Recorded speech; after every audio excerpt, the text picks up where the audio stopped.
Hi everyone, আসসালামু আলাইকুম। আশা করি সবাই ভালো আছেন। আলহামদুলিল্লাহ, আমিও ভালো আছি। আজকের রেসিপিতে থাকছে ক্যারামেল পুডিং। তার টেবিলে যদি এমন ঠান্ডা ঠান্ডা পুডিং থাকে তাহলে আর কি লাগে বলেন। আমি চেষ্টা করছি পুডিং এর A to Z ডিটেলস এবং টিপস সহ একটা পারফেক্ট রেসিপি আপনাদের সাথে শেয়ার করার জন্য। অনেকে বলে ক্যারামেল পুডিং তৈরি করার সময় পুডিং এর কালারটা সুন্দর আসে না, পুডিংটা নরম হয়ে যায়, পুডিংটা ডালতে গেলে ভেঙে যায়, পুডিং এর ভিতর ডিমের গন্ধ থাকে, কতটুক দুধের সাথে কয়টা ডিম লাগবে, এত সমস্যার সমাধান নিয়ে আজকের ভিডিওটা আমি করছি। আশা করি আপনাদের ভালো লাগবে, তো দেখতে থাকেন পুরো ভিডিওটা।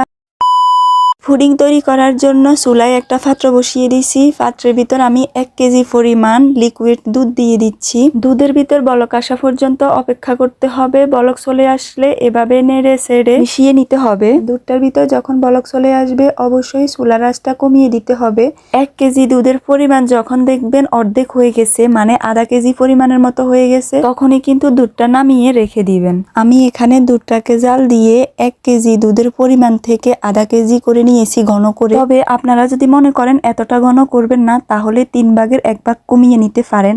আবার যদি এটাও মনে করেন যে শুধু বলক আসা পর্যন্তই দুধটা জাল দিবেন, এরপর নামিয়ে নেবেন, তাও পারবেন। তবে এর ভিতর কিন্তু ডিমটা কম বেশি হতে পারে।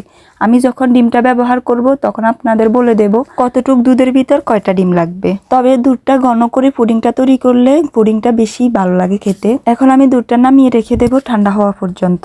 এখন চলে আসছি পুডিং এর জন্য ক্যারামেল তৈরি করতে। চুলায় একটা ফ্যান বসিয়ে এর ভিতর দিয়ে দিচ্ছি 4 টেবিল চামচ চিনি। চিনির সাথে দিয়ে দিচ্ছি 2 টেবিল চামচ পানি। চেষ্টা করবেন চিনির সাথে পানিটা দেওয়ার জন্য, তাহলে কিন্তু ক্যারামেলের কালারটা নষ্ট হয় না, অনেক বেশি সুন্দর আসে। চুলার আঁচটা কমিয়ে দিয়ে ক্যারামেলটা তৈরি করবেন। দেখবেন আস্তে আস্তে চিনিটা শিরায় পরিণত হবে। এরপরে কিন্তু শিরাটার আস্তে আস্তে কালার পরিবর্তন হবে।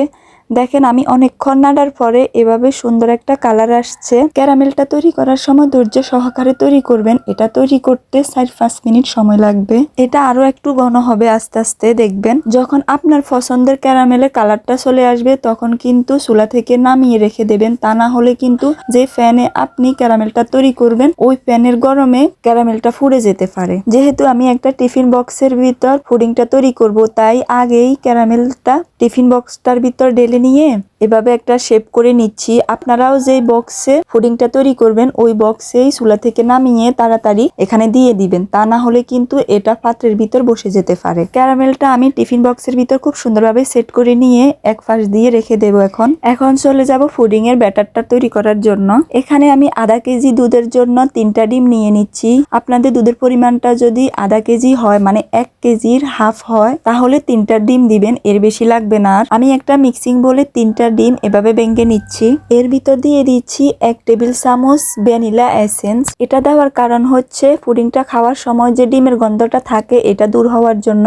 ভ্যানিলা এসেন্স দিলে কিন্তু ডিমের গন্ধটা পুডিং এর ভিতর থাকে না। ভ্যানিলা এসেন্স না থাকলে কিন্তু আপনারা এখানে 1 টেবিল চামচ লেবুর রস ব্যবহার করতে পারেন। লেবুর রস দিলেও কিন্তু ডিমের গন্ধটা থাকে না। এখানে আমি হাফ কাপ পরিমাণ চিনি দিয়ে দিচ্ছি। তবে চিনিটা আপনাদের পছন্দ মতো দিতে পারেন, বাড়িয়ে কমিয়ে। এখন সবগুলোকে ভালোভাবে মিক্স করে নিতে হবে। আমি একটা হ্যান্ড হুইস্কের সাহায্যে ভালোভাবে মিক্স করে নিচ্ছি। আপনারা চাইলে কিন্তু চামচ দিয়েও করতে পারেন। আগেই বলছি এখানে আমি 1 কেজি দুধকে হাফ করে নিয়েছি জাল দিয়ে। আধা কেজি দুধের ভিতর 3টা ডিম ব্যবহার করছি। আপনারা যদি 1 কেজি দুধের 3 ভাগের 1 ভাগ কমিয়ে নেন তাহলে 60টা ডিম লাগবে। আর যদি মনে করেন 1 কেজি দুধকে শুধু হালকা ফুটিয়ে নেওয়ার পর পুডিংটা তৈরি করবেন, তাহলে কিন্তু 5 থেকে 6টা ডিমও লাগতে পারে যদি ডিমের সাইজটা ছোট হয়। ডিমগুলোকে ভালোভাবে মিক্স করার পর এখানে আমি দুধটা দিয়ে দিছি, আগে থেকে জাল করা দুধটা।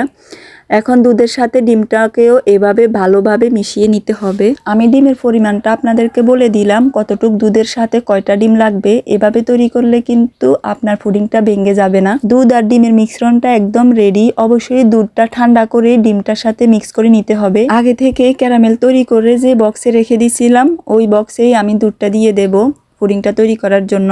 এখন আমি একটা ছাঁকনি দিয়ে এভাবে সেকে দুধটা দিয়ে দেব। সরাসরি দিতে যাবেন না, অবশ্যই সেকে দিতে হবে দুধটা। এতে করে ডিম দুধের ভিতর যদি কোনো লাম্পস থাকে তাহলে কিন্তু এটার ভিতরে আটকা পড়ে যাবে। ভালোভাবে সেকে নিলে আপনার পুডিং এর ভেতরটা অনেক বেশি সফট হবে। দেখেন এইরকম কতগুলো লাম্পস আটকে গেছে এখানে। এখন আমি এগুলোকে ফেলে দেব।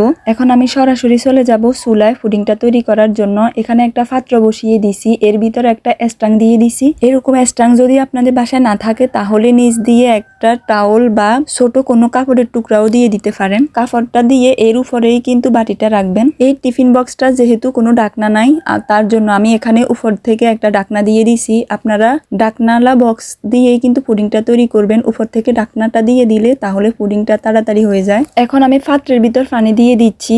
অবশ্যই খেয়াল রাখবেন বক্সের মাঝ বরাবর যেন পানিটা থাকে। এর বেশি পানি দিতে যাবেন না, তাহলে কিন্তু বক্সের ভিতর পানিটা ঢুকে যেতে পারে। যেহেতু পুডিংটা হতে সময় বেশি লাগে, এর ভিতর কিন্তু পুডিংটা হওয়ার মাঝামাঝি পানিটা কমিয়ে যেতে পারে। তাই পুডিংটা হওয়ার মাঝখানেই আপনারা ঢাকনাটা তুলে আবারও পানি দিয়ে দেবেন। এখন আমি উপর থেকে ঢাকনাটা দিয়ে 25 মিনিটের মতো অপেক্ষা করব পুডিংটা হওয়ার জন্য।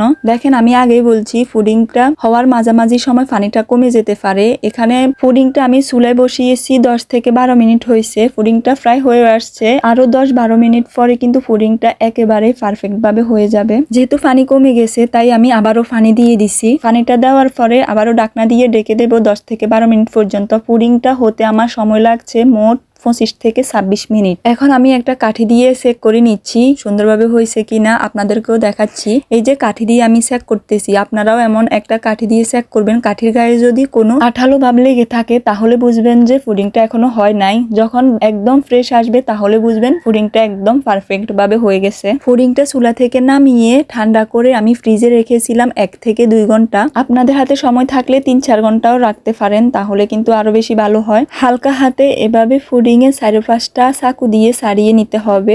চারপাশটা ছাড়িয়ে নেওয়ার পর এখন পুডিংটাকে আমি মোল্ড আউট করে নিচ্ছি। একদম হালকা হাতেই করতে হবে, বেশি তাড়াহুড়োর দরকার নেই। এরই মধ্যে হয়ে গেল আমার ক্যারামেল পুডিং। মাশাআল্লাহ দেখেন কতটা চকচক করতেছে। ক্যারামেলের কালারটা দেখেই বুঝতে পারছেন আপনারা কতটা সুন্দর আসছে। তবে কালারটা আপনাদের পছন্দ মতো দিতে পারেন। এটাকে আপনারা যতটা জাল দিবেন ততটা আরো বেশি সুন্দর আসবে। যেহেতু আমার কাছে পুডিং এর হালকা কালারটাই বেশি সুন্দর লাগে তাই এই কালারটাই আমি দিছি। আপনারা যদি আরো গাঢ় করে কালারটা করতে চান তাহলে ক্যারামেলটাকে আরো বেশি করে জাল দিবেন। অবশ্যই চুলার আঁচটা কমিয়ে।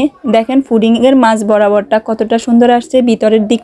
ভিতরের দিকটা তো এতটাই সফট ছিল, মানে কি বলবো, মুখে দেওয়ার সাথে সাথে একদম নাই হয়ে গেছে। আমি আপনাদের একটুখানি কেটে দেখাবো এটা কতটা সফট ছিল। সবাইকে ধন্যবাদ এতক্ষণ রেসিপিটা দেখার জন্য। আশা করি আপনাদের ভালো লাগছে। ইফতারের টেবিলে এমন মজাদার ঠান্ডা ঠান্ডা পুডিং তৈরি করে পরিবারের সাথে খেয়ে নিতে পারেন, এবং কি মেহমান আসলে মেহমানের সামনেও এইরকম সফট পুডিং দিলে কিন্তু অনেক বেশি খুশি হবে। রেসিপিটা যদি ভালো লেগে থাকে অবশ্যই কমেন্টে জানাবেন। আর আমার চ্যানেলে যদি নতুন হয়ে থাকেন সাবস্ক্রাইব করে পাশে থাকবেন নতুন নতুন ভিডিও পেতে। আল্লাহ হাফেজ, আসসালামু আলাইকুম, ভালো থাকেন সবাই।